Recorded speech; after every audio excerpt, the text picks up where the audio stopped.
Red light एरियामध्ये जाणं legal आहे का? एक 20 वर्षाचा 22 वर्षाचा तरुण आहे, 25 वर्षाचा तरुण आहे, मला बुधवारपेठमध्ये जायचं आहे. सो मी जर बुधवारपेठमध्ये जाते तर कोणत्या गोष्टी लक्षात ठेवल्या पाहिजे? बुधवारपेठमध्ये जात असताना प्रॉपर 3 गोष्टी आपण लक्षात घ्या. पहिला, तर तुम्हाला एखादी महिला असं काही दाखवून बोलवत असेल, इशारे करत असेल, कोणी बोलत असेल तर जाऊ नका. असं गृहीत धरा ती धोक्याची घंटा आहे. 300-400 रुपये कमीत कमी पैसे सांगून ते आतमध्ये बोलवतात, नंतर सगळे पैसे काढून देतात. आज मला वाटतं 90% अराउंड स्पामध्ये एक्स्ट्रा सर्व्हिस नावाची एक गोष्ट आहे. हे लिगल आहे का? स्पामध्ये तर बरंच असतं, फक्त चे वेगळे, पप्पीचे वेगळे, बऱ्याच गोष्टींचे वेगळे. त्यामध्ये जर आपण बाहेरच्या कंट्रीजमध्ये बघितलं, थायलंड फेमस आहे त्यासाठी. थायलंडचं नाव काढलं तरी पण लोक पहिलं ती गोष्ट बोलतात, बँकॉक. बरोबर. सो मग हे लिगलाइज का केलं जात नाही? काय इश्यू आहे ह्याच्यात? मी सगळ्यात भयानक एक गोष्ट बघितली होती. एक माणूस माझ्याकडे आला, तो मला म्हणला माझ्या बायकोशी मला बदला घ्यायचा आहे. काय झालं काय नाही, तर तो म्हणला मी लय विश्वासानं धंद्यावर पाठवली. मी शॉक, मला विश्वासानं धंद्या पाठवली, कुठल्या धंद्यावर? मग त्याने सांगितलं की त्याने बुधवारपेठेत पाठवलं. परंतु मी पहिल्यापासून बोलत आलेलो आहे की वेश्यावृत्तीला कायदेशीर मान्यता दिली पाहिजे. बरं, असं नाही.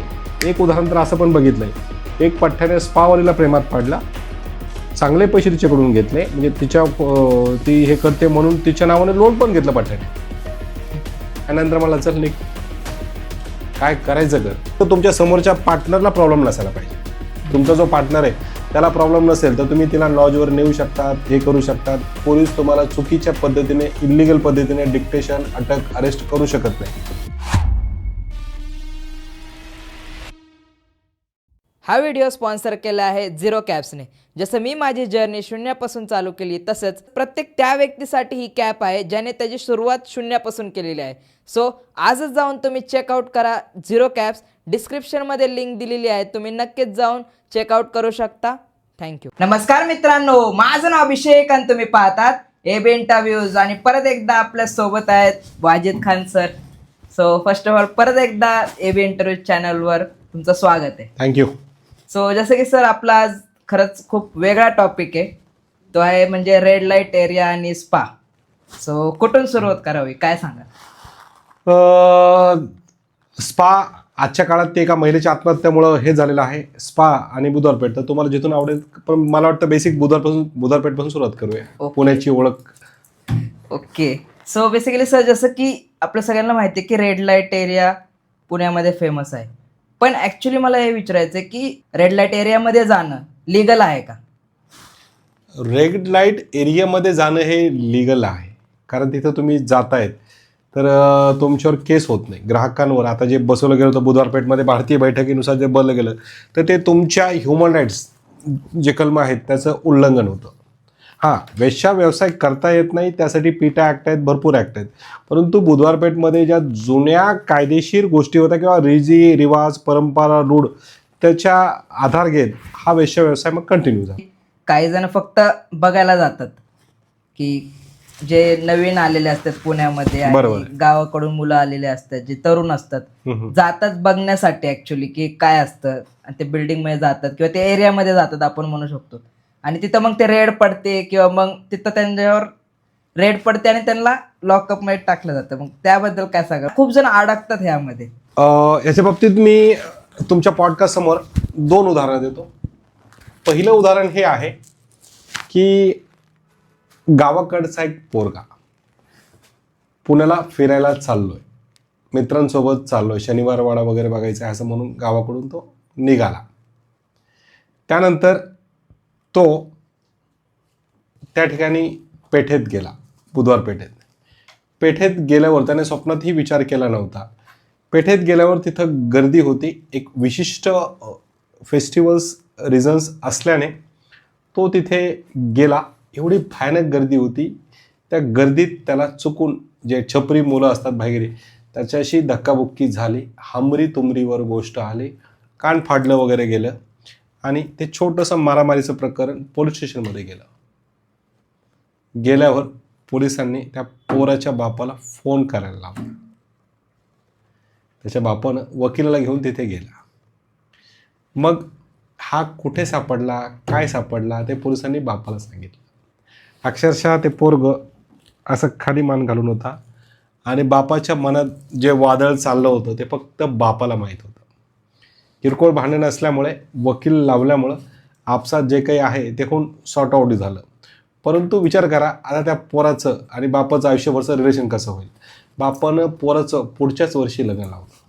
दुसरा किस्सा असा आहे, बुधवारपेठमध्ये फक्त बघायला जाणं हा गुन्हा नाही, परंतु काय होतं, काही हौशी नवशी गवशी हे काय करतात, त्या महिलेचं पदरच खेच किंवा तिचा धक्का मारायचा प्रयत्न कर, तिचं थोडंसं लगट करायचा प्रयत्न कर, अशाही गोष्टी होतात. मग एक उदाहरण असं आहे की एकाने, भले ती वेश्या आहे परंतु तिला आबरू आहे, हे बऱ्याच लोकांना विसरून जातात. काही पोरं विसरून जातात की ती वेश्या आहे म्हणजे तिला इज्जत असेल असं त्यांना वाटत नाही. त्याने काय केलं की एका तिथल्या माऊली ताईला चुकीच्या पद्धतीने स्पर्श करायचा प्रयत्न केला. त्याने असं डोक्याची केस पकडली आणि त्याला आतमध्ये घेतला. सगळ्या महिलांनी तिथल्या मस्तपैकी ह्याला मरुस्तर चोपून मारलं. नंतर ह्याने वकिलाला फोन लावला, मला असं करायचंय, मला तसं करायचंय, मला त्यांना सोडायचं नाही, मला हे करायचं नाही. वकील म्हणला, त्यांना इज्जत आहे हे आता तुला कळलं असेल, आता तुला इज्जत आहे का ते सांग, कारण येड्यात त्यांची कंप्लेंट करायची म्हणल्यावर आपल्याला लिहावं लागेल ना, कशाला गेला, कुठं गेला, केव्हा गेला, काय करायचं. तो मला सर आपलं काही नाही करायचं, अशाही गोष्टी होतात. मग सर ह्याच्यामध्ये होतं काय की अजून काही एक्सपिरियन्स मी बघितले ज्यामध्ये मुलं जातात, आतमध्ये जातात, रूममध्ये गेल्यानंतर त्यांच्यावर काही फ्रॉड होतात. 100% पैसे घेतले जातात, मोबाईल काढून घेतला जातो आणि ते असं गोष्टी होती, म्हणजे अशी गोष्ट होती की ते एक तर सांगू शकत नाही की कुठं गेला मोबाईल, काय कारण होतं. पण आतमध्ये गेल्यानंतर असं नाही म्हणू शकत, प्रत्येक ठिकाणी होत नाही. जर प्रत्येक ठिकाणी होत झालं असतं तर आज बुधवारपेठेमध्ये कोणी जायची हिंमतच केली नसती. रोडवर जे खाली बारीक गल्ल्या असतात, शक्यतो इजेड्यांची गल्ली असते तिथं आजूबाजू, तिथं किंवा कोण्या कोपऱ्यात किंवा लांब लांब, म्हणजे ज्या मेन बिल्डिंग्स आहेत त्या ठिकाणी नाही. परंतु अशा बारीक गल्ल्यांमध्ये जर तुम्हाला एखादी महिला असं काही दाखवून बोलवत असेल, इशारे करत असेल, कोणी बोलत असेल तर जाऊ नका. असं गृहीत धरा ती धोक्याची घंटा आहे. जी इज्जतदार महिला आहेत तिथल्या त्या हात दाखवून बोलवत नाहीत. ओके, तुम्हाला काही हे दाखवून ते बोलवत नाहीत, ते आपल्या आयुष्यात गुंग असतात. पण काय अरुंद गल्ल्यात तुम्हाला बोलवलं जातं, बोलल्यानंतर 300-400 रुपये कमीत कमी पैसे सांगून ते आतमध्ये बोलवतात, नंतर सगळे पैसे काढून घेतात. हां, मोबाईल काढत नाहीत ते, कारण मोबाईल काढलेही तर चोरीची कंप्लेंट होईल. मोबाईल कधीही ते हिसकावत नाही, ते फक्त कॅशवरच लक्ष देतात तुमच्या. त्यामुळं तिथे जाताना लागतात तेवढेच पैसे घेऊन जा, पूर्ण पाकिट घेऊन जाऊ नका, लय मोठमोठ्या गोष्टी घेऊन जाऊ नका, महागड्या गोष्टी घेऊन जायची गरज नाही.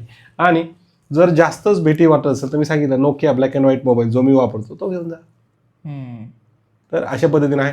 परंतु आता ते जे काही छापे मारले बांगलादेशी महिला, किंवा त्या दिवशी ते सर्च ऑपरेशन एक झालं फेमस, त्यामुळे बसवलंय, त्यामुळे आता बरेच जण तिथे जाण्यास घाबरू लागत आहेत. सो त्या ऑपरेशन बद्दल एकदा सांगाल डिटेलमध्ये की नेमकं झालं काय होतं तिथं. ही घटना थोडी मागची आहे.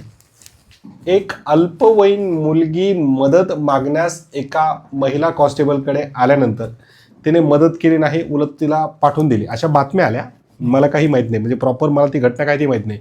जेवढी मी वाचली, ऐकली, पाहिली तर पाहिली म्हणजे सोशल मीडियावरच बघितली, तर त्या छोट्याशा मुलीला त्या महिला कॉन्स्टेबलने मदत केली नाही. तिने उलट ते पैसे वगैरे घेऊन ती हे केली, नंतर ती महिला निलंबित झाली. मग हा दाग किंवा काही म्हणा, ह्या गोष्टींचं वर हे क्लिनिंग करण्यासाठी मग पोलिसांनी एक सर्च ऑपरेशन केलं. तिथं बांगलादेशी महिला, अल्पवयीन महिला वगैरे वगैरे काय सापडतात का असं त्यांनी त्याच्यासाठी ते सर्च ऑपरेशन केलं. आणि त्या सर्च ऑपरेशनमध्ये अक्षरशः तिथं आलेले पोरं कस्टमर यांना भारतीय बैठकीनुसार बसवलं, रोडवरच बसवलं. त्यांचे मोबाईल्स, फोटो, व्हिडिओ सोशल मीडियाला व्हायरल झाले. तर ते जे लोक तिथं वेश्यागमनला जातात, वेश्यागमनला जाणं गुन्हा नाही, ह्युमन राईट्स कलमांचा उल्लंघन झाला, ग्राहकावर कधीही केस दाखल होत नसते. आणि ते जे लोक बसवली त्यांचं सोशल मीडिया हे केलं, साहजिक आहे ना. आता मला सांगा, एखादं पोरगं असेल ज्याचं लग्न होणार असेल, आता लग्न होईल का? ज्यांचे फोटो व्हिडिओ व्हायरल झाले त्यांचे लग्न होतील का? नाही. याशिवाय तिथे जाण्याचं बरेच जण टाळतील, बंद होतील. परंतु मी पहिल्यापासून बोलत आलेलो आहे की वेश्यावृत्तीला कायदेशीर मान्यता दिली पाहिजे. मध्यंतरी तुम्ही वाचलं, एका चिमुकल्या 3 वर्षाच्या ताईवर बलात्कार झाला. बलात्कारांच्या घटना दिवसेंदिवस वाढत आहेत. मला सांगा,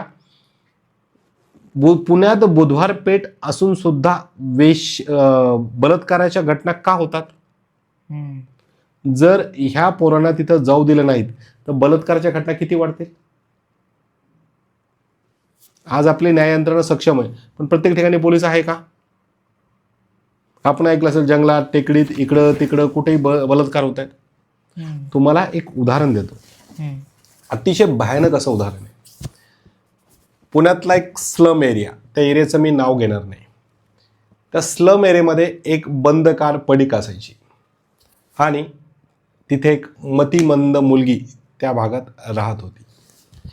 एका छपरी पोरानं त्या पोरीला नेहमी चहा दे, बिस्किट दे, वगैरे वगैरे जवळीक कारमध्ये नेऊन त्या पोरीवर तो नेहमी बलात्कार करायचा तर करायचा. हरामखोराने त्या मुलीस प्रेग्नेंट केलं. प्रेग्नेंट केल्यावर तिला जेव्हा ती ससूनला गेली तेव्हा माहीत झालं की हे प्रेग्नेंट आहे. मग पोलीस तपासात तो आरोपी पकडला गेला. त्यामुळं काही असेल, माणसाच्या काही गरजा असतात, शारीरिक गरजा असेल, फिजिकली नीड्स असतील, उलट त्या ज्या महिला आहेत, ज्या व्यवसाय वगैरे करतात, त्यांचं पोट पण भरतं, त्यांचं कुटुंब त्यावर चालतात. बरीच मुलं त्यांची शिक्षणात, शाळेत जातात, हे जातात, ते जातात. तर आज त्या महिलांना बरंच कॉम्पिटिशन करावं लागतं. तुमचं स्पा आलेलं आहे, स्पा आहेत. काही मुली तर अशा आहेत की ज्या शिक्षणाच्या नावाने इथे येतात, किंवा अशा काही मुली आहेत काही जे दाखवत नाहीत आम्ही व्यवसाय करतो, परंतु अक्षरशः बॉयफ्रेंडसोबत, त्याच्यासोबत हे जीन्स मिळेल, टी शर्ट मिळेल, चांदी सोनं मिळेल, मोबाईल मिळेल, हे मिळेल, छोट्या गोष्टीच्या बदल्यात ते शरीर सुखसुद्धा देतात. काही तर प्रायव्हेट जण बिझनेस पण करतात. तर आज त्या बुधवार पेठमधल्या महिलांना या सगळ्यांशी कॉम्पिटिशन करावं लागत आहे. सो ह्याच्यामध्ये सर अजून एक गोष्ट आहे की फॉर एक्झाम्पल हे लिगल का होत नाही आहे, काय सांगाल? म्हणजे ह्यामध्ये जर आपण बाहेरच्या कंट्रीजमध्ये बघितलं, थायलंड फेमस आहे त्यासाठी. थायलंडचं नाव काढलं तरी पण लोक पहिलं ती गोष्ट बोलतात, बँकॉक. बरोबर. सो मग हे लिगलाइज का केलं जात नाही? काय इश्यू आहे ह्याच्यामध्ये? परंपरा, संस्कार याचा एक बुरखा सगळ्यांनी ओढून ठेवलेला आहे. आपल्या देशावर त्यांनी तो एक परंपरेचं ओझं टाकून दिलेलं आहे. आणि त्या ओझ्यामुळे आता मला सांगा, मुलं जन्माला घालण्यास, हे करण्यास आपण टॉपला आहेत. जन्मदर आपला सतत वाढतोय. एकीकडं पुरुष वेगळे, एकीकडं महिला वेगळ्या, असं आपल्या समाजाने करून दिलं आहे. आणि आज आपण काय करतोय, मुलं जन्माला घालायला आपण नंबर 1च्या दिशेने चाललोय. खरं आहे कुठे? बरोबर. भारतातली पोरं बरीच जण बँकॉकला वगैरे जाऊन खर्च करतात. तर हा जो पडदा आहे तो मनावर छाप टाकण्यात आलेला आहे. राजकीय लोकांना ह्या विषयाचं अजून गांभीर्यच नाही आहे. मला सांगा, बलात्काराच्या केसेस लढण्यासाठी किती यंत्रणा खर्च होते, किती ताकद चालली आहे, त्या महिला बिचाऱ्यांना किती त्रास आहे. तर जर हे कायदेशीर केलं गेलं, ते करणं गरजेचं आहे. परंतु ह्या गोष्टी सोडून आज आपण छोट्या मोठ्या राजकारणात, वादिवाद, जातीवादीमध्ये पडलेलो आहे. तर त्यामुळे ह्या गोष्टी कायदेशीर केल्या जात नाही आहेत. पण सर ह्याच्यामध्ये एक प्रॉब्लेम पण आहे की हा व्यवसाय तर आहेत, पण त्यामध्ये पण नंतर मग आपण बघतो की ड्रग्स पण सापडतात, अल्कोहोल, सिगरेट हे पण घेतलं जातं त्यामध्ये ती प्रोसेस करताना. मग तुम्हाला असं वाटत नाही का की समजा हे लिगल केलं तर आपलं जे यूथ आहे ते मोस्ट ऑफ द केसेस तिकडंच जाईल? सर, पोलिसांनी जर ठरवलं ना तर पानटपरीवर त्यांच्या परवानगीशिवाय माचीससुद्धा विकली जाणार नाही. आपल्या भारतात जी गोष्ट बॅन होते ती सगळ्यात जास्त महागडी विकली जाते. सगळ्यांना नाव ठेवत नाही मी, पण पोलिसांनी जर ठरवलं तर ह्या मादक गोष्टी विकल्यासुद्धा जाणार नाहीत, मिळणार नाहीत. तर सरकारने पोलिसांच्यावर जे कंट्रोल ठेवलेला आहे ते काढावा, पोलीस यंत्रणेला फ्री सोडावं की बाबा हे नाही पाहिजे. तर मला नाही वाटत की इथं पोलिसांच्या परवानगीशिवाय माचीची डब्बी किंवा तंबाखूसुद्धा विकली जाईल. सो यामध्ये समजा सर मी एक 20 वर्षाचा, 22 वर्षाचा तरुण आहे, 25 वर्षाचा तरुण आहे, मला बुधवार पेठमध्ये जायचं आहे. सो मी जर बुधवार पेठमध्ये जातोय तर कोणत्या गोष्टी लक्षात ठेवल्या पाहिजे आणि कुठल्या गोष्टी केल्याच नाही पाहिजे तिथं? परफेक्ट आहे. बुधवार पेठमध्ये जात असताना प्रॉपर 3 गोष्टी आपण लक्षात घ्यायला पाहिजे. पहिला, आपण ज्या कामासाठी तिथे गेलो आहे ते काम करा, बाहेर निघा. दुसरं, कुणाशीही वाद विवाद याच्यात पडू नका. तुमचा मोबाईल जो आहे तो तिथे नेताय तर ते प्रॉपर वापरा, किंवा कोणी गैरकायदेशीर ते वापरू शकतो. त्याचा चुकीचा वापरसुद्धा होऊ शकतो. कोणाला मोबाईल दिला आहे, कोणी घेतलं आहे, किंवा चोरलं गेलं, किंवा काही प्रॉब्लेम झाला तर तिथे जाताना हे करा. सोबत आयडेंटिटी ठेवा तुमची. तिसरं, तुम्हाला एखाद्याने लुटण्यासाठी थांबवलं, पोलिसांनी काही थांबवलं, कोणी एखाद्या पोलिसांनी, तर तुमच्यावर जो काही तिथं अन्याय झाला आहे त्याची कंप्लेंट करा. घाबरू नका की आपलं नाव कुठं स्पोज होईल, आपलं हे येईल. पोलीस खाली असं काही पत्रकात छाप नाहीत की बाबा हे तुझं नाव असंच आहे. परंतु तुमच्यावर जो अन्याय झाला किंवा काही प्रॉब्लेम आलं तर त्याची नोंद ठेवा. भविष्यात तुम्ही कुठेही अडकणार नाही. या 3 गोष्टीचं पालन केलं पाहिजे. सो अजून काही पर्सनल एक्सपिरियन्स सांगाल का, ज्या तुमच्याकडे असे काही केसेस आलेले आहेत? Yes sir. अजूनही सांगतो की हो, हे घडलेलं आहे, असं घडू शकतं. 400 रुपये वालीने आयुष्यभर साथ देखील दिलेली आहे. मी 2 ते 3 मुलींचे लग्न लावलेले आहेत. अक्षरशः त्यांना त्या अवस्थेतून बाहेर काढण्यासाठी मी मदत केलेली आहे. याशिवाय सर, काही मुलं असे असतात की त्यांच्यासोबत मन लावतात, म्हणजे तिथं फक्त ते शरीर देह ह्याच्यासाठी जातात. तर सर, मी काही अशी पोरं बघितली आहेत की जे मन लावतात, त्या मुलीनं लग्न करायचं नसतं किंवा जे काही असेल त्यांचंही एक आयुष्य असतं. तर तुम्ही तिथे जीव लावत असाल तर तुम्ही वेडे आहात, जीव लावायची गरज नाही आहे. याशिवाय मी सगळ्यात भयानक एक गोष्ट बघितली होती. एक माणूस माझ्याकडे आला, तो मला म्हणला माझ्या बायकोशी मला बदला घ्यायचा आहे. काय झालं काय नाही, तर तो म्हणला मी लय विश्वासानं धंद्यावर पाठवली. मी शॉक, मला विश्वासानं धंद्यावर पाठवली, कुठल्या धंद्यावर? मग त्याने सांगितलं की त्याने बुधवार पेठेत पाठवली, कारण ती तिथं दुसऱ्या मुलाच्या मध्ये नादी लागली आणि ते गेली, कारण हा फक्त दलालीचे पैसे खात होता. तर काही असे नालायक लोक देखील आहेत की जे सकाळी आपल्या बायकोला सोडायला जातात, संध्याकाळी घ्यायला पण येतात. असं तुम्ही बघितलंय, ऐकलंय, जवळून गोष्टी. तर अशाही घटना घडलेल्या आहेत, बरेच आहेत, पण ते आपलं टायमिंगच्या ॲडजस्टमुळे मी नाही सांगू शकत. सो याच्यामध्ये सर आता स्पावर येऊया. काय सांगाल, म्हणजे आज मला वाटतं 90% अराउंड स्पामध्ये एक्स्ट्रा सर्व्हिस नावाची एक गोष्ट आहे. काय सांगाल त्या एक्स्ट्रा सर्व्हिस बद्दल? सर 90% नाही, आपण 99% म्हणूया. 1% स्पा सेंटर खूप चांगले आहेत, छान आहेत. सर, स्पा सेंटर आज बुधवार पेठेला कॉम्पिटिशन देते. म्हणजे बुधवार पेठेत आजच्या काळात त्यांना कोण जातं की जे गरीब आहेत, मिडल क्लास आहेत, खूपच गरीब आहेत, ज्यांच्याकडे जास्त पैसे नाही आहेत, IT सेक्टरमध्ये काम करत नाहीत, तर वेश्यागमनसाठी कमी पैसे लागतात म्हणून लोक बुधवार पेठेत जातात. बरोबर. परंतु स्पा म्हणजे तिथं 2-2.5 हजार रुपये, 1000 रुपये जे एक्स्ट्रा सर्व्हिस, एक्स्ट्रा स्पामध्ये तर बरेच असतं. फक्त दाबायचे वेगळे, पप्पीचे वेगळे, बऱ्याच गोष्टींचे वेगळे. तर सर, जे पैशावाली पोरं आहेत तर स्पामध्ये जातात, परंतु स्पामध्ये जास्त प्रमाणात रेट पडतात, हे होतात म्हणून घाबरून पण तिथे कमी लोक पेठेत जातात किंवा सेफ आहे म्हणून. आणि सर, हे स्पा सेंटर ह्या बुधवार पेठवाल्यांना कॉम्पिटिशन देत आहेत. आणि स्पायमध्ये काय होतं की एखादा कस्टमर नेहमी जेव्हा जाऊ लागला, तो हे करू लागला, तर काय होतं की तिथल्या मुलींशी तो कॉन्टॅक्ट नंबर मागतो की बाई तू ह्या मालकणीच्या चंगुलच्या व्यतिरिक्त मला नंबर दे, आपण बाहेर भेटू. म्हणजे प्रेमात पडण्याचं ठिकाण. आपल्या काही भारतीय पोरांना एक सवय असते की दिसली की प्रेमात पड, काही असेल नाही का, जेव्हा जवळीक येते तर मग ते तिथून नंबर वगैरे घेऊन ते बाहेर देखील लॉजला वगैरे जातात.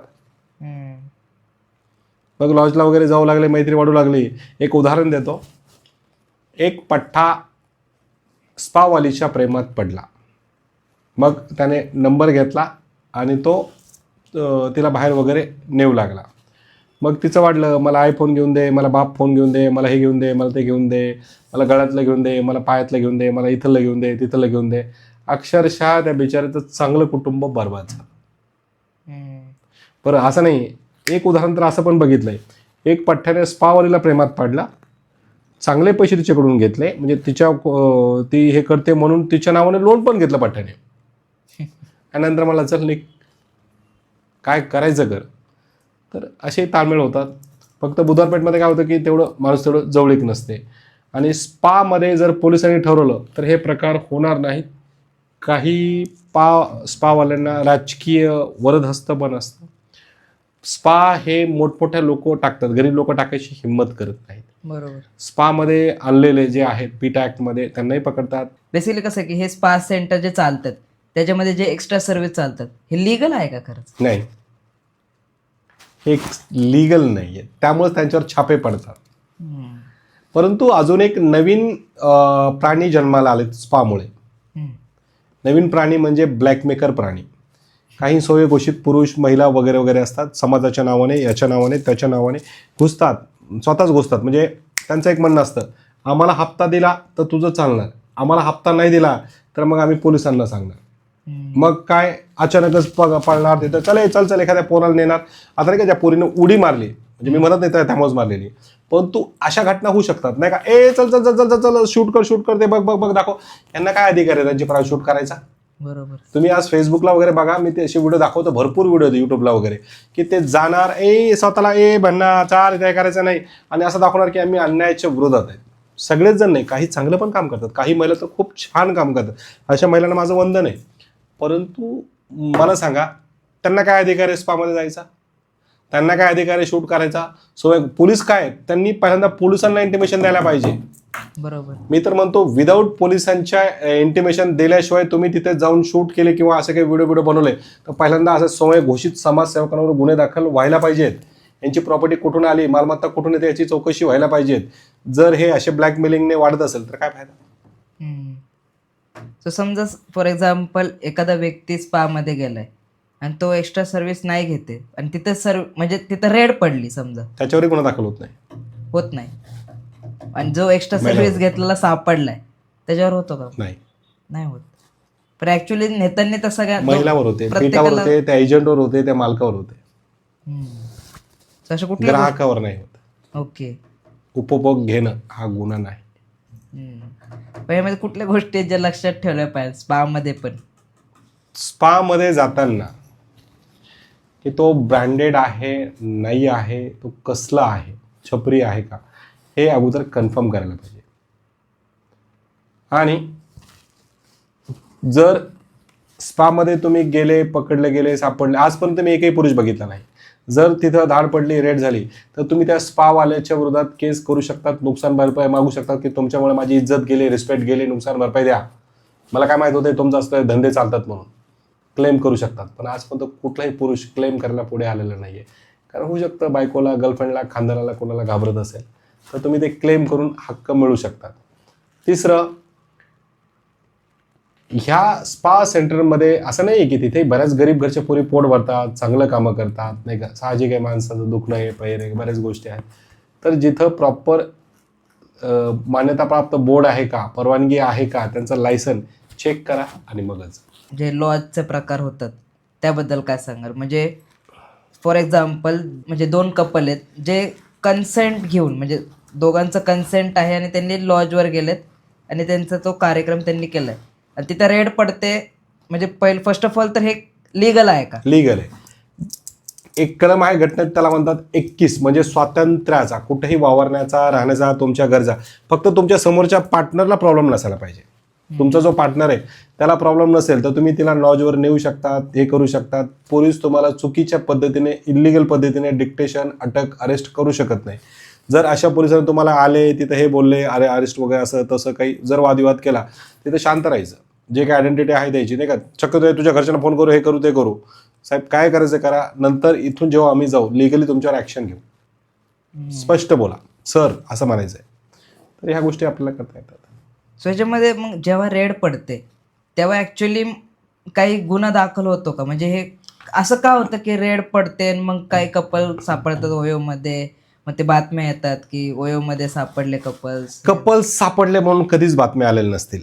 तिथे वेश्यावृत्ती चालते म्हणून हे होतं. मग 5-6 महिलांना पकडलं जातं, पीटा ॲक्ट आणि इतर कायद्यांतर्गत त्यांना न्यायालयात हजर केलं जातं, परंतु ग्राहकाला हजर केलं जात नाही. पण जर ती आपली प्रेयसी असेल, गर्लफ्रेंड असेल तर तिच्यावर गुन्हा दाखल होत नाही. ती काही वेश्या नसते.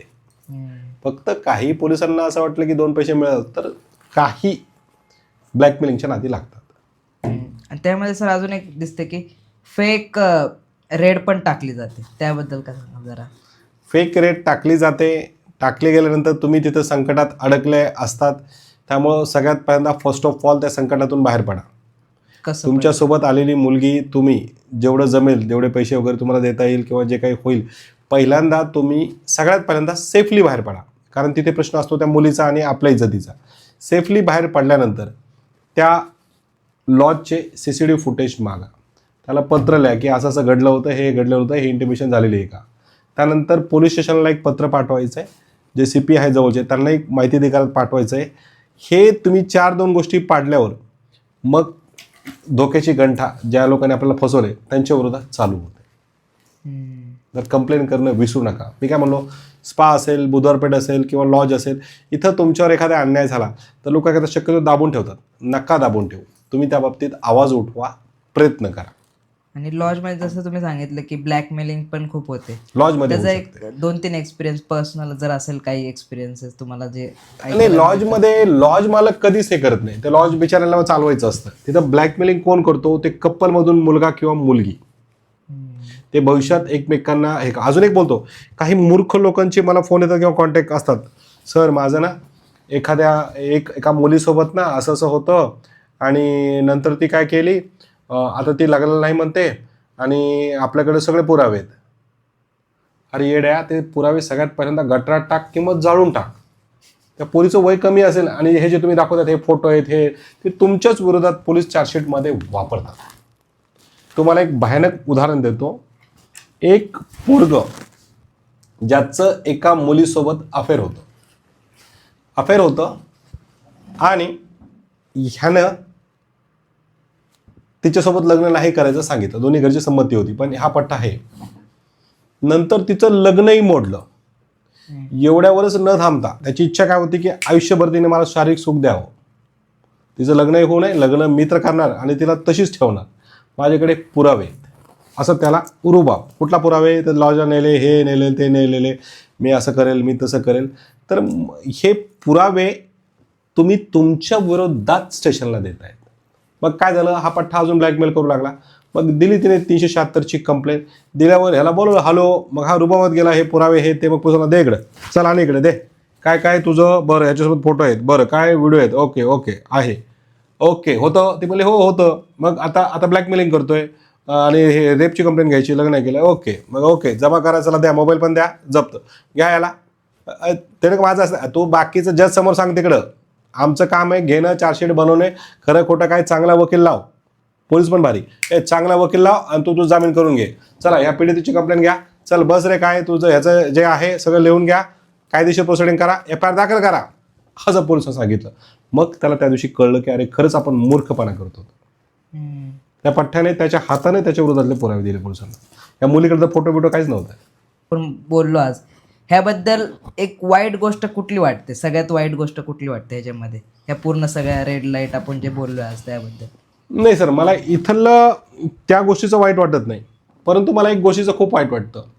अमेरिका, इंग्लंडमध्ये त्यांचे घरचे त्यांना फ्रीडम देतात. जा तुम्ही अगोदर तुम्हाला काय लाईफ एन्जॉय करायची करून घ्या. 20-25 वर्ष जेव्हा असतात ते फिरतात, सेक्स बेक्स काय असेल ते सगळं एन्जॉय करतात. आणि बघून घ्या, जेव्हा ते वयात येतात तेव्हा त्यांना ह्या गोष्टीचा कंटाळा तिटकारा आलेला असतो. त्यामुळे तो स्वतःच्या करिअरकडं, 2 पैशाकडं इथे लक्ष देतात. आपल्याकडे उलटं होतं.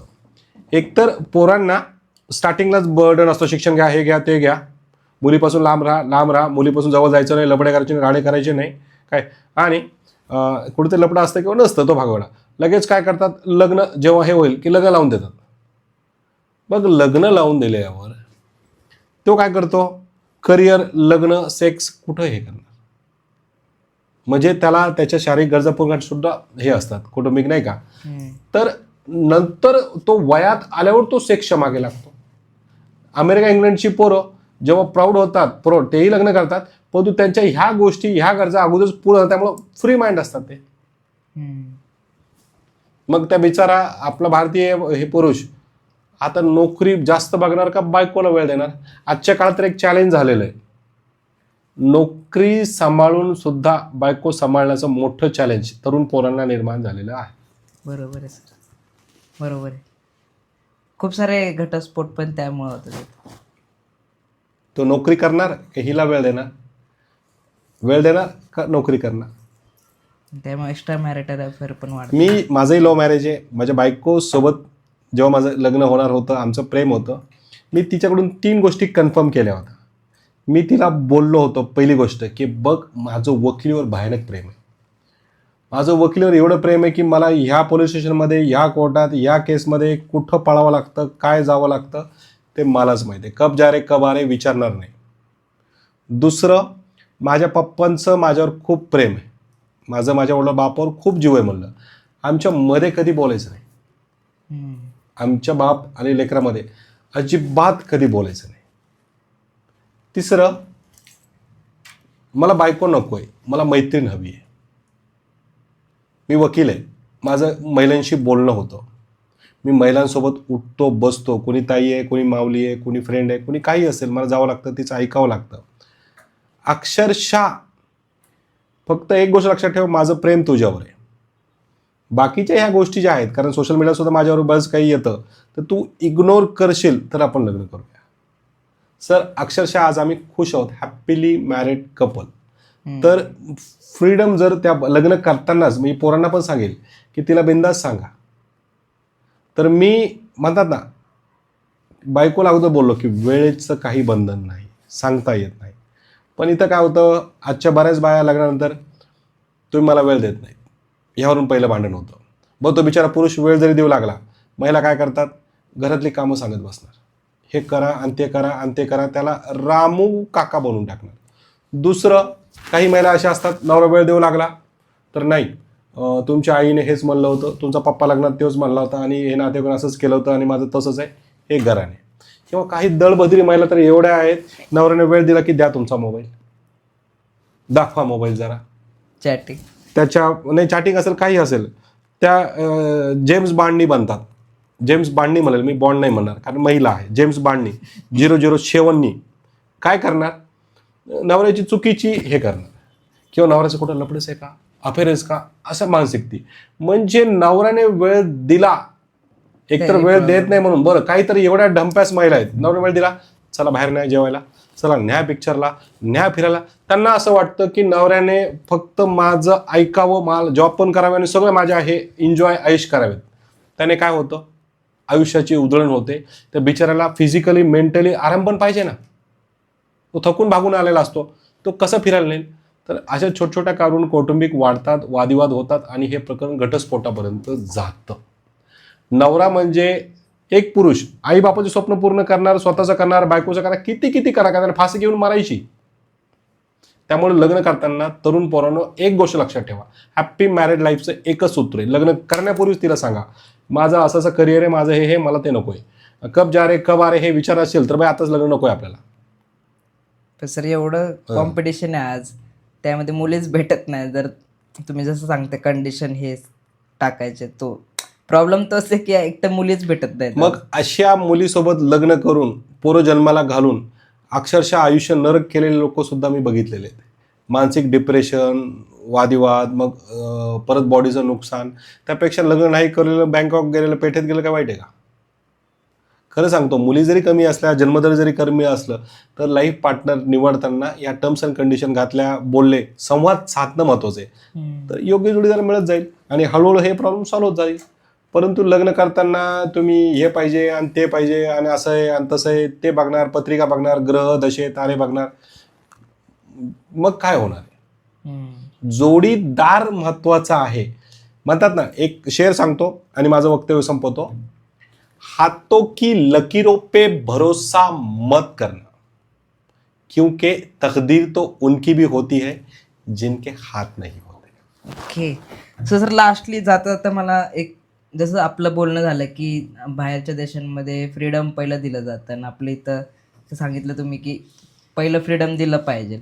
मग फॉर एक्झाम्पल आता हा व्हिडिओ आल्यानंतर, ही रील गेल्यानंतर खूप जण म्हणतील की तुमचे पण मुलं बाळ आहेत किंवा मग तुमची पण मुलगी असेल, मुलगा असेल, मग तुम्ही पण तसंच करणार का? त्यांना सांगणार का की तुम्ही पहिलं फ्रीडम करा, एन्जॉय करा, सेक्स वगैरे हे करा, मग आपण बघूया करिअर? बरेच लोक मला कॉमेंट करतात की तुझा मुलगा असेल, सो अँड सो मुलगी असेल वगैरे वगैरे, काय म्हणणार. तर मी एक सांगतो, मी कधीही माझ्या पोरांचा बाप व्हायचा प्रयत्नच करत नाही, मी त्यांचा मित्र व्हायचा प्रयत्न करतो. मी त्यांच्याशी संवाद साधतो. कधीही मी त्यांना रोखत नाही किंवा बोलत नाही. म्हणजे फक्त प्रत्येक गोष्टीवर बोलायला पाहिजे. आजच्या काळात मुलांसोबत लैंगिक संवाद साधलाच पाहिजे. मी स्वतः तुमच्या चॅनलच्या माध्यमातून सांगतो की मी एकमेव असा बाप व्हायचा प्रयत्नात आहे की नाही मुलांनो, तुम्ही तुमचं आयुष्य तुमच्या मर्जीप्रमाणे बघा, वागा, फक्त गरीबाला त्रास देऊ नका आणि गैरकायदेशीर कृती काही करू नका. मी तर माझ्या मुलाला स्पष्ट सांगेल की कुठल्याही मुलीला तिच्या परवानगीशिवाय स्पर्श नाही व्हायला पाहिजे. काय म्हणा? स्पर्श नाही झाला. परवानगीशिवाय. पण ती हो म्हणत असेल तर तू तुझं आयुष्य आहे, तू तुझं बघून घे. लग्न करताना मी अगोदरच बोललो की बेसिक कायद्यात एकच गोष्ट आहे, जर तुम्हाला भविष्यात चालून कोर्ट कचेरी वादविवाद नको असेल, भविष्यात कोर्ट कचेरी वादविवाद नको असेल, तर सुरुवातीला तुमच्या दोघांचा आपसातला संवाद महत्वाचा आहे. खरं सांगतो, आपल्या जोडीदाराशी खरं खरं बोलून लग्न करा, स्पष्ट संवाद साधा. त्याने काय होईल की भविष्यात प्रॉब्लेम निर्माण होत नाहीत. काही मुली काय करतात, काही मुली आपले मागील आयुष्य लपून पोराशी लग्न करतात किंवा काही पोरं आपलं मागील आयुष्य लपून लग्न करतात. परंतु कधी ना कधी ही बाब समोर येते, ती बाब लपून राहत नाही. तर काय होतं, भविष्यात प्रॉब्लेम निर्माण होतात. जाता जाता माझ्यासाठी काय मेसेज द्याल? सर, तुमच्या चॅनलवर मी सेकंड वेळेस आलोय. पहिल्या वेळेपेक्षा दुसरा आनंद मला आहे की अजून मी कम्फर्टेबल झालोय. आणि बेसिकली हे विषय, आज तुम्ही जो विषय घेतलेला आहे, आज जेव्हा तुम्ही मला या कल्पना दिलेली आहे, हा विषय पॉडकास्ट घ्यायची डेअरिंग कोणीच करत नाही, जो तुम्ही केलेली आहे. उद्या काही जातीवादी लोक असतात, काही बोलणारे असतात, कमेंट करणारे असतात. तर तुम्हाला एक गोष्ट सांगतो, तुम्ही आज जे करतायत, घेतायत, माझ्या पप्पाने सांगितलेली एक गोष्ट आहे की आज तुम्ही जे काम करतायत त्यामध्ये 3 गोष्टी लक्षात ठेवायचा. पहिल्यांदा, तुम्ही जे काम करतायत लोक तुम्हाला चुतिया म्हणतील. हे काम तुम्ही कंटिन्यू चालू ठेवलं, कंटिन्यू चालू ठेवलं, लोक म्हणतील हा महाचुती आहे. पुढचं वाक्य, परत तुम्ही हे काम थांबवलंच नाही, हे तरी काम चालू ठेवलं, तर लोक तुमच्यासोबत फोटो काढतील, सेल्फी घेतील आणि व्हिडिओ बनवतील. आणि जर तुम्ही ह्याच्यामध्ये अजून PhD केली तर एक दिवस लोक तुमचं एक्झाम्पल लोकांना देतील. एवढं बोलतो. धन्यवाद.